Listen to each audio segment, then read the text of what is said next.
Hello friends, welcome to learn services. This is Ram Soni. आज हम discuss करेंगे मध्य प्रदेश सरकार का एक नया फैसला है ओबीसी आरक्षण को लेकर। और इन्होंने एक स्टेटमेंट बोला है, जिन भर्तियों के खिलाफ याचिका है उन्हें छोड़कर बाकी में मिलेगा 27% आरक्षण।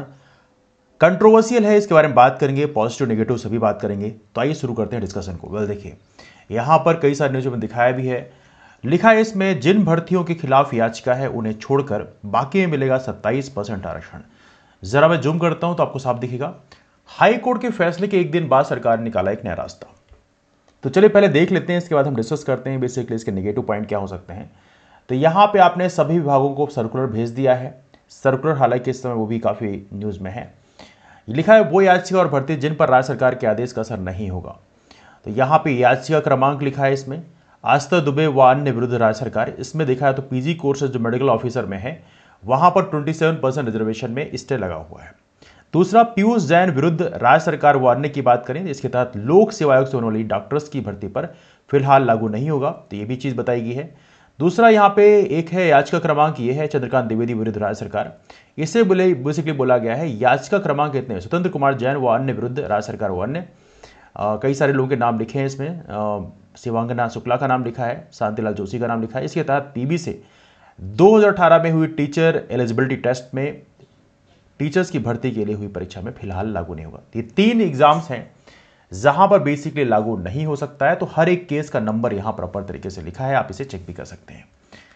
अब यहां पे इनका कहना यह है कि अदालत की सुनवाई के बीच राज्य सरकार ने अन्य पिछड़ा वर्ग ओबीसी को 27% आरक्षण देने का लाभ देने का नया रास्ता निकाला है।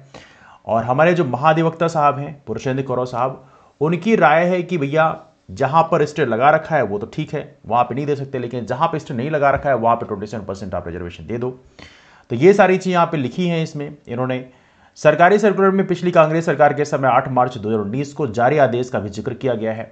अब इसे बहुत सारी चीजें लिखी हैं, कैसे ओबीसी को रिजर्वेशन दिया गया है, कौन सा अधिनियम है इसके अंतर्गत ये सब दिया गया है। तो ये सारी चीजें बहुत बेसिक चीजें हैं जो आप लोग बहुत दिनों से सुनते आए हैं। यहां पे मामला क्या है, विधानसभा में कांग्रेस ने पिछड़ों की जनसंख्या गलत बताई। भूपेन्द्र सिंह ने बोला है, नगरीय विकास मंत्री भूपेन्द्र सिंह ने विधानसभा में तत्कालीन कांग्रेस सरकार द्वारा पेश किए गए विधेयक पर कहा कि कांग्रेस ने बिल में लिखा है कि मध्य प्रदेश में पिछड़ा वर्ग की संख्या 27% है जबकि 51% है। तो सर आप कहां हैं भैया, पता नहीं आप कौन सी बात कर रहे हैं। आपको तो मैं कह रहा हूं कि प्रॉपरली आप कास्ट सेंसस करा दो। हमारे देश में सबकी जनगणना होती है, मतलब गाय भैंस सबकी जनगणना होती है, तो आप आदमियों की जनगणना भी करा दो। शेड्यूल कास्ट शेड्यूल ट्राइब की जनगणना तो होती ही है, आप ओबीसी की जनगणना भी करा दो।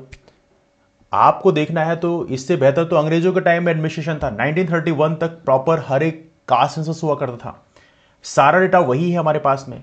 तो केंद्र पर ही, केंद्र में आपकी सरकार है तो आप जाति आधारित जनगणना करा दो। आपको पता ऑलरेडी चल जाएगा कि हमारे मध्य देश में किसकी कितनी पॉपुलेशन है। दूसरी बात यह भी पता चल जाएगा आपको किसकी कितनी भागीदारी है। मैं तो कह रहा हूं भागीदारी का भी सेंसस कराओ, बिकॉज लोगों को लग रहा है कि ओबीसी 51% है, हो सकता है वो 60% लेके बैठा हो। तो एटलीस्ट आप ये भी चेक करा लो कि भागीदारी उसकी कितनी है। कहीं ऐसा तो नहीं तो 51% जो पॉपुलेशन है उसकी भागीदारी 10% हो या 20% हो, तो आप उसका वो भी असेसमेंट करा लो। इसे बोलते हैं सोशियो इकोनॉमिक कास्ट सेंसस। मैंने इस पर प्रॉपरली एक वीडियो बनाया, आप लोग उसे देखिएगा, उसको मैं पिन कर दूंगा ऊपर आई में। लेकिन यहां पर साहब आप ये कुछ ही बोल रहे हैं। अब यहां पे कमलनाथ जी कहना यह है कि हमने 27% आरक्षण दिया था, भाजपा सरकार ने इसे 1.5 साल लटकाया है। एनीवे, इस समय तो भाजपा की सरकार है। पूर्व मंत्री बिसेन ओबीसी कल्याण आयोग के अध्यक्ष नियुक्त किए गए हैं। अब यहां पे इसी बीच सरकार ने पूर्व मंत्री और विधायक गौरी शंकर बिसेन को अन्य पिछड़ा वर्ग आयोग कल्याण आयोग का अध्यक्ष नियुक्त किया है। तो ये आपके बाकी और चीज इसमें जीके में आए ना आए, लेकिन ये चीजें पूछी जा सकती हैं, तो आप याद रखिएगा। इनका नाम है गौरी शंकर बिसेन, इनको बेसिकली अध्यक्ष नियुक्त किया गया है। 15 अगस्त को मुख्यमंत्री ने इस आयोग के गठन की घोषणा की है। बिसेन को कैबिनेट मंत्री का दर्जा दिया जाएगा। ये सारी चीजें चल रही हैं, लेकिन सबसे बड़ा इंपॉर्टेंट यहां पे कंसर्न ये क्रिएट करता है कि हमारे मध्य प्रदेश में जो ओबीसी का पॉपुलेशन कितना है, उसकी कितनी भागीदारी है, इसका कोई डेटा हमारी सरकार के पास आई डाउट की होगा। हमारे यहां अलग अलग पोस्ट में यूनिवर्सिटी लेवल पे, कॉलेज लेवल पे, स्कूल लेवल पे कितना उसका रिप्रेजेंटेशन है, इसका डेटा भी आपके पास होना चाहिए। और इसे बोलते हैं सोशियो इकोनॉमिक कास्ट सेंसस। ये बहुत ही महत्वपूर्ण डेटा है। लेकिन कमाल की बात यह है कि आप ही की सरकार केंद्र में है जिसने कास्ट सेंसस कराने से मना कर दिया। उसका कहना यह है कि यदि ओबीसी समाज को पता चल जाएगा कि आपकी इतनी आबादी है और आपकी भागीदारी बहुत ही कम है, तो हो सकता है वो समाज जो है उग्र हो जाए और अपनी डिमांड रखना शुरू कर दे। ये काफी अनफॉर्चुनेट है कि मतलब समझिए एक घर में माँ बाप होते हैं, उनके 4 बच्चे होते हैं और 4 बच्चों में एक बच्चे को माँ बाप अपनी प्रॉपर्टी के बारे में बताए ही नहीं और उसको अपना हिस्सा ही ना दे, बोले तो हमारे पास कुछ प्रॉपर्टी नहीं थी इसलिए तुम्हें हिस्सा ही नहीं दिया जाएगा। तो ये प्रकार से जो कंफ्यूज करने की जो प्रवृत्ति है यदि ऐसी माँ बाप के अंदर है तो मुझे लगता है वो काफी गलत है। और इस समय हमारी जो केंद्र सरकार हो चाहे राज्य सरकार हो, इनके अंदर कंफ्यूज करने की प्रवृत्ति पैदा हो रही है। मैं कह रहा हूं कि जो पोस्ट में आप यहां पर जब फाइट करोगे तो आपको प्रॉपरली एक संविधान में संशोधन लेके आना चाहिए। देखिए हमारे देश में आपको पता होना चाहिए, जिन लोगों को लगता है कि मैं थोड़ी जातिवादी हूं उनको मैं थोड़ी क्लियर कर दूं, हमारे संविधान में प्रोविजन है शेड्यूल कास्ट और शेड्यूल ट्राइब को कि उनकी जनसंख्या के आधार पर आरक्षण मिलना चाहिए। मैं सिर्फ इतना कहना चाहता हूं कि हमारे संविधान में एक प्रोविजन और ऐड कर दिया जाए कि हमारे देश में हर किसी को उसकी जनसंख्या के आधार पर आरक्षण मिलना चाहिए, चाहे वो जनरल कम्युनिटी वाले हों। जनरल वालों का जितना आबादी है उसके हिसाब से उनको आरक्षण दे दो आप, मुझे कोई दिक्कत नहीं।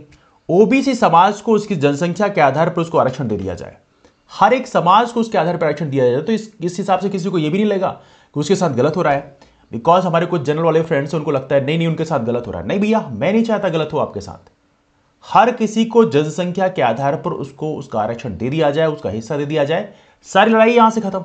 तो वहां पे ये कोई कहेगा ही नहीं कि ये मेरा मार के बैठा हुआ है। तो कहीं ना कहीं मेरा सजेशन ये है सरकार से कि आप ये फालतू का नाटक करना बंद करिए। क्योंकि आपकी इस नौटंकी से हम पिछले कई सालों से परेशान हो रखे हैं।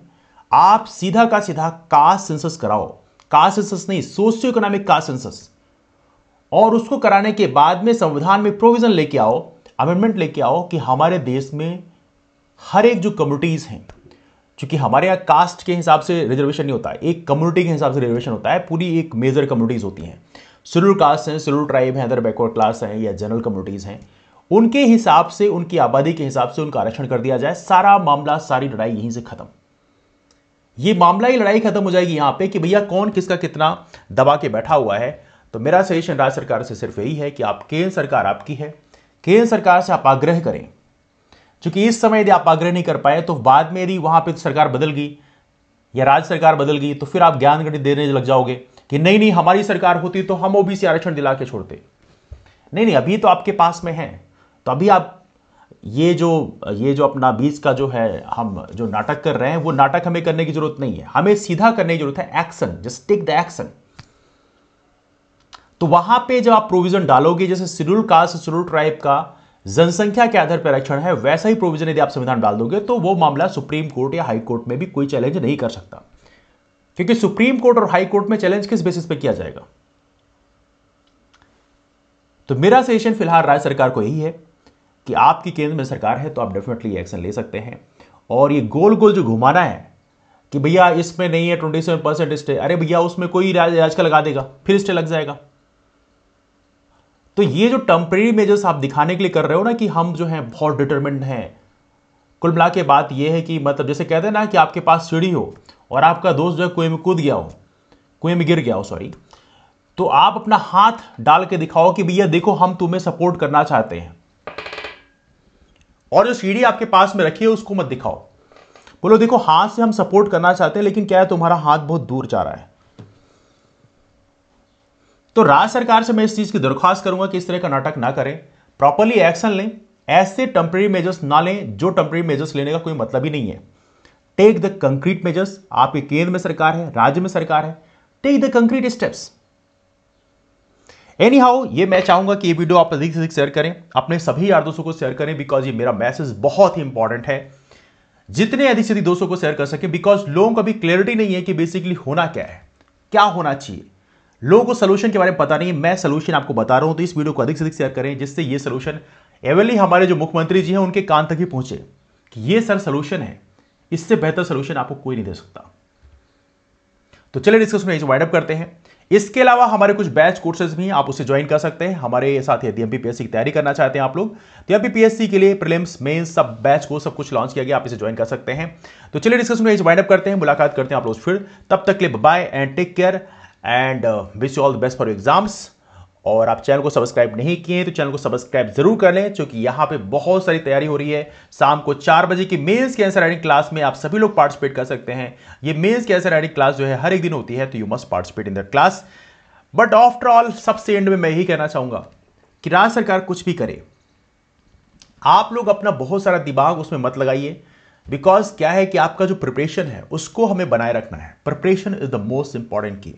जब मौका मिलेगा तो चौका हमें मारना है, इसलिए प्रिपरेशन को हमें कंसिस्टेंटली करना है। एक कंपार्टमेंटलाइज कर दीजिए कि हाँ इस टाइम पे हम इसके बारे में बात करेंगे, लेकिन बाकी टाइम में सिर्फ हम पढ़ाई की बात करेंगे। तो मेरा सजेशन आप लोगों से दूसरा यही है कि आप लोगों को अपनी पढ़ाई जो है कंसिस्टेंटली बनाए रखना है। पढ़ाई के साथ किसी भी तरह से कोई भी कंप्रोमाइज नहीं चलेगा। ठीक है, तो चलिए मिलते हैं फिर, तब तक बाय बाय, टेक केयर।